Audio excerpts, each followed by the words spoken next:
दोस्तों नमस्कार, मैं हूँ रोहित कौशिक और आप देख रहे हैं रोहित संवाद।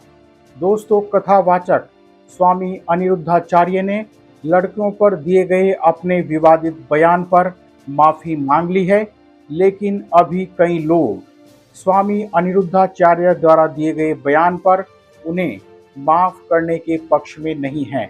अनिरुद्धाचार्य प्रकरण से एक बड़ा सवाल खड़ा हो गया है कि हमारे कथावाचक और धर्मगुरु अतिरेक में आकर भाषा की मर्यादा क्यों भूल जाते हैं।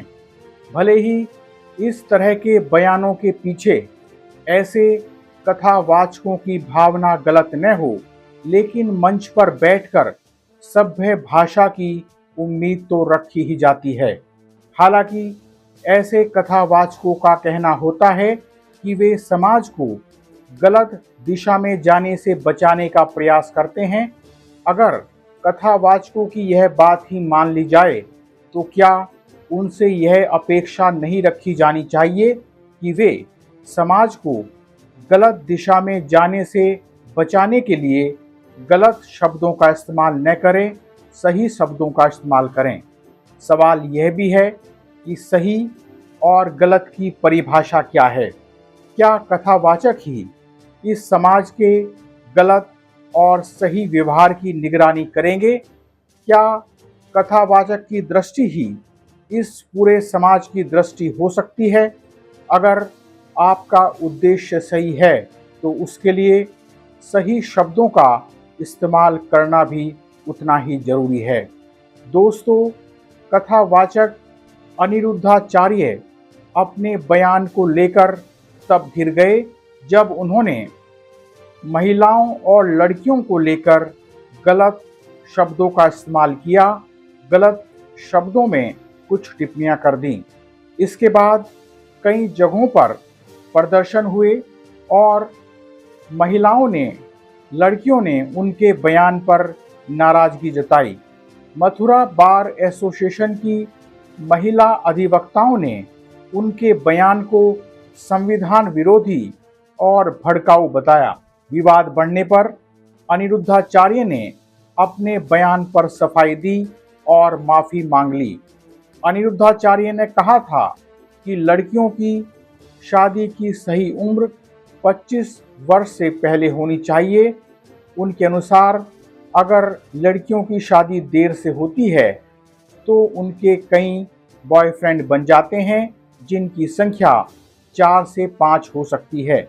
उन्होंने यह भी कहा था कि इस प्रकार के संपर्क से लड़कियों के वैवाहिक जीवन पर असर पड़ता है, इसलिए माता पिता को चाहिए कि वे समय रहते बेटियों की शादी तय कर दें।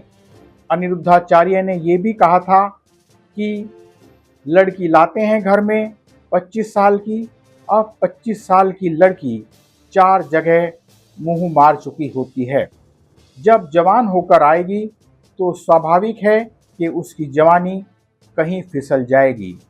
क्या अनिरुद्धाचार्य जैसे कथावाचकों से ऐसी भाषा की उम्मीद की जा सकती है जिसमें वे यह कहें कि लड़की 4 जगह मुंह मार चुकी होती है? इस टिप्पणी पर विवाद बढ़ने के बाद इन कथावाचक ने अब माफ़ी मांग ली और कहा कि उन्होंने सभी लड़कियों के बारे में ऐसा नहीं कहा था। उन्होंने कहा कि वीडियो वायरल होने से पहले मेरे प्रमुख शब्दों को वीडियो से काट दिया गया, इसलिए मेरे बयान का गलत मतलब निकाला गया।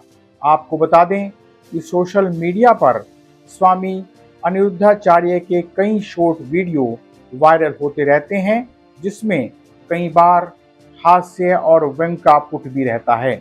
इससे पहले भी अपने एक इंटरव्यू में अनिरुद्धाचार्य के कुछ बयानों पर अनेक महिलाएं भड़क गई थी। सवाल यह है कि इस दौर में जबकि लड़कियों का काफ़ी समय उच्च शिक्षा में लग जाता है, तो कथावाचक के ऐसे बयान कितने प्रासंगिक हैं। आज इतना ही। आपसे विनम्र निवेदन है कि आप हमारे YouTube चैनल रोहित संवाद को सब्सक्राइब करके और हमारे फेसबुक पेज रोहित संवाद को फॉलो करके जन सरोकार की पत्रकारिता को अपना समर्थन दें। जल्दी ही मिलेंगे एक नए मुद्दे के साथ। नमस्कार।